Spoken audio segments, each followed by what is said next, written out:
Underground mutton वाला। बहादुरपुरा नाम का एक गांव था। उस गांव में सुबोध नाम का एक आदमी अपनी बीवी गायत्री के साथ रहता था।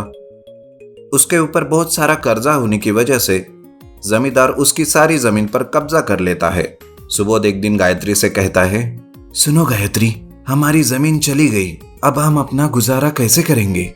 मेरे पास एक सुझाव है जी, अगर आप कहे तो मैं बताऊं? हाँ, हमें इस वक्त उसकी सख्त जरूरत है, बताओ मुझे। मैं गांव में महिला मंडल की सदस्य हूँ, तो क्यों ना हम महिला मंडल से कुछ कर्जा लेते हैं। अरे फिर से कर्जा? अरे सुनो तो सही, उस कर्जे से हम कुछ बकरियां खरीदेंगे और उन्हें बड़ा करके अच्छे दाम में बेच देंगे और महिला मंडल का ब्याज कम होने की वजह से कर्जा भी चुका सकते हैं। अच्छा तो फिर ठीक है, हम कल ही कर्जा लेकर बकरियां खरीदते हैं। सुबोध और गायत्री महिला मंडल से कर्जा लेकर बकरियां खरीदते हैं। वो रोज उन बकरियों को जंगल में चराने लेकर जाता है। जंगल की हरी भरी पत्तियां खाकर बकरियां भी हट्टी कट्टी बनती है। उन्हें देखकर सुबोध गायत्री से कहता है, देखो गायत्री, हमारी बकरियां कितनी हट्टी कट्टी हो गई है। क्यों ना होंगी, तुम रोज जो उन्हें जंगल में चराने लेकर जाते हो। अब जल्द ही हम इन्हें बेचकर हमारा कर्जा उतार लेंगे। रोज की तरह सुबोध जंगल में बकरियों को चराने लेकर जाता है। तभी अचानक उसे झाड़ियों से बाघ के दहाड़ने की आवाज आती है। वो डर जाता है और बकरियों को लेकर जल्दी से घर चला जाता है। और घर में आकर बकरियों को गिनता है तो वो देखता है कि एक बकरी कम है। ऐसे ही करते करते हफ्ता बीत जाता है। हर रोज एक एक बकरी कम हो जाती है। गायत्री कहती है, ये क्या जी, रोज हमारी बकरियां कम हो रही है।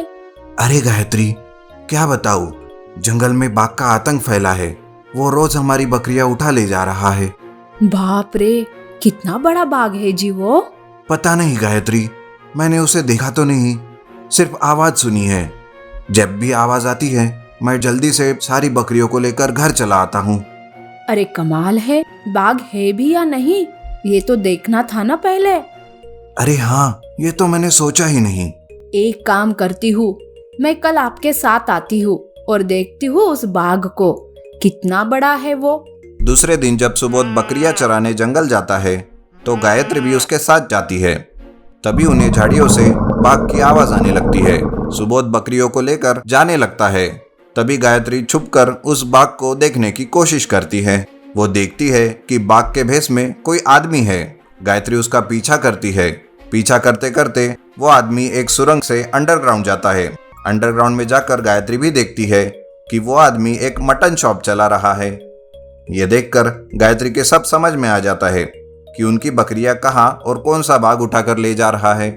वो जल्दी से सुबोध को और गांव के सरपंच को बुलाकर अंडरग्राउंड मटन शॉप में लेकर आती है। गायत्री कहती है, देखिए सरपंच जी, उस शेर के भेष में गांव का ही एक आदमी है और वही हमारी बकरियां चुरा रहा है। अच्छा तो ये बात है, अभी उसे मजा चखाते हैं। ये कहकर सरपंच जोर से बाघ का आवाज निकालते हैं। बाघ का आवाज सुनकर अंडरग्राउंड मटन वाला बहुत डर जाता है और वहां से भागने की कोशिश करता है। तभी सरपंच उसे पकड़ लेता है और उसका बाघ का भेष निकाल लेता है। उसे देखकर सारे चौंक जाते हैं। बाघ के भेष में गांव का ही आदमी हरिया होता है।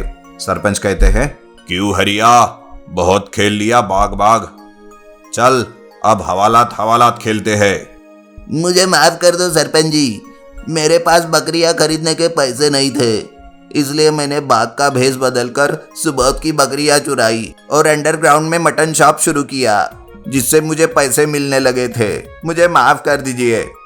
अरे पैसे तो सुबोध के पास भी नहीं थे, लेकिन उसने बड़े ही धैर्य से महिला मंडल से कर्जा लिया और बकरियां खरीदकर उसे बेचकर पैसे की प्रॉब्लम सुधारने लगा था। लेकिन तूने तो उसी की बकरियों की चोरी शुरू की। ऐसा कहकर अंडरग्राउंड मटन वाले को पकड़कर सरपंच और सुबोध हरिया को पुलिस के हवाले कर देते हैं और उसकी अंडरग्राउंड मटन शॉप बंद करा देते हैं। Hand sanitiser. एक गांव में रमैया नाम का आदमी रहता था। वो बहुत ही कंजूस किस्म का आदमी था। रोज पानी से नहाने से साबुन खत्म हो जाएगा, यही सोचकर वो 2 या 3 दिन में एक बार पानी से नहाता था। इतने में गांव में एक महामारी की वजह से लोग डर रहे थे। अरे, मैं तो साबुन का भी उपयोग नहीं करता। पैसे खर्च करना बिल्कुल भी पसंद नहीं है मुझे। अब ये कौन सी नई मुसीबत आ गई है? ये वायरस मुझ तक ना पहुंच जाए, इसके लिए मुझे सैनिटाइजर खरीदने को कह रहे हैं। उसे खरीदने के लिए बहुत सारे पैसे लगेंगे। बाप रे, ऐसा नहीं हो सकता। अब मैं क्या करूं? इतने में वहां राखी नाम का आदमी आता है। क्या बात है रमैया, कुछ सोच रहे हो? हाँ, वो कुछ वायरस आया हुआ है ना। हाँ, बहुत सावधानी बरतनी होगी। अगर थोड़ी सी भी लापरवाही की तो जान भी जा सकती है। दिन में 5 बार साबुन से हाथ अच्छी तरीके से धोने हैं। क्या 5 बार धोने होंगे? बाप रे, साबुन जल्दी ही खत्म हो जाएगा। ओहो, मैं तो भूल गया, तुम तो साबुन ही नहीं बरतते। अब तो तुम्हें साबुन के साथ साथ सैनिटाइजर का भी इस्तेमाल करना है, नहीं तो समझ लो काम खत्म। सैनिटाइजर नहीं इस्तेमाल किया तो जान भी जा सकती है। अरे बाप रे, अब उसे भी खरीदना पड़ेगा क्या? मेरी जान जाती है तो जाए, पर मैं 1 रुपया भी खर्च नहीं करूंगा। तुझे सुधारना तो किसी के बस की बात नहीं है। तुम्हारी जान जाने के बाद पैसे रहें या जाएं, इससे क्या फर्क पड़ता है? ये कहकर राखी वहां से चला जाता है। उसके बाद रामैया एक दुकान पर जाता है। दुकानदार राजेश रामैया को देखकर अपने मन में सोचता है, अरे, ये कंजूस यूनियन का प्रेसिडेंट यहाँ क्यों आ रहा है? क्यों भाई साहब, सैनिटाइजर कितने का है?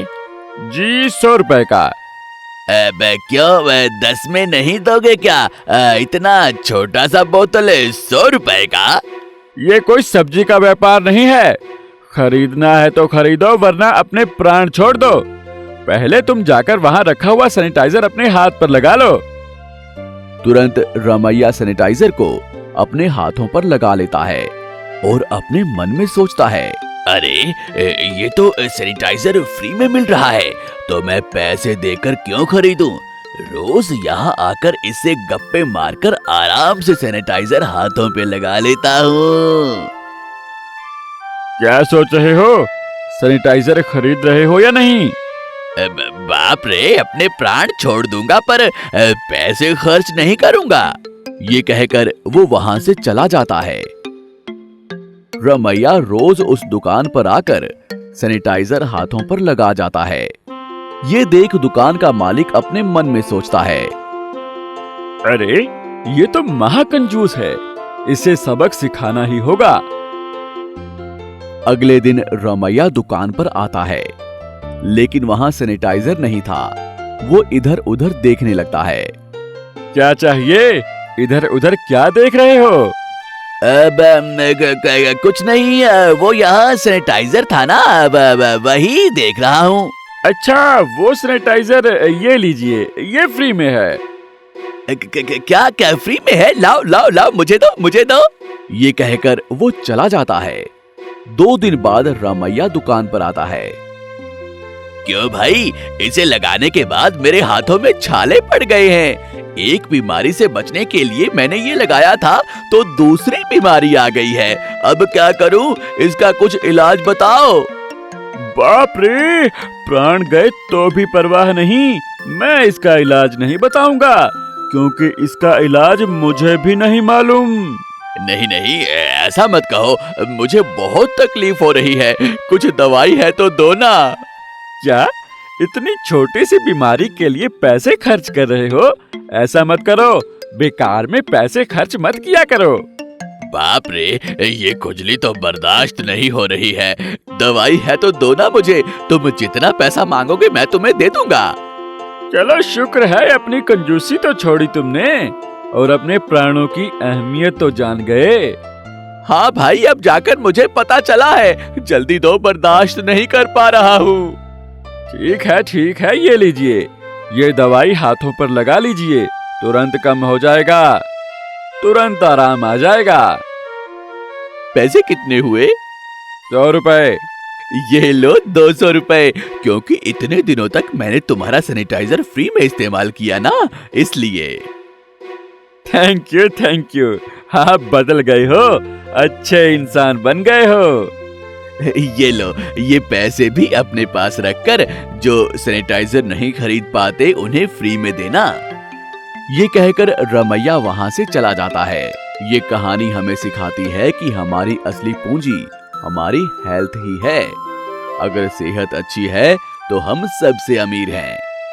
आपको हमारी ये कहानी कैसी लगी, हमें कमेंट बॉक्स में जरूर बताएं। और यदि आप ऐसी ही और भी कहानियां सुनना चाहते हैं तो हमारे चैनल को सब्सक्राइब करना ना भूलें। शुक्रिया।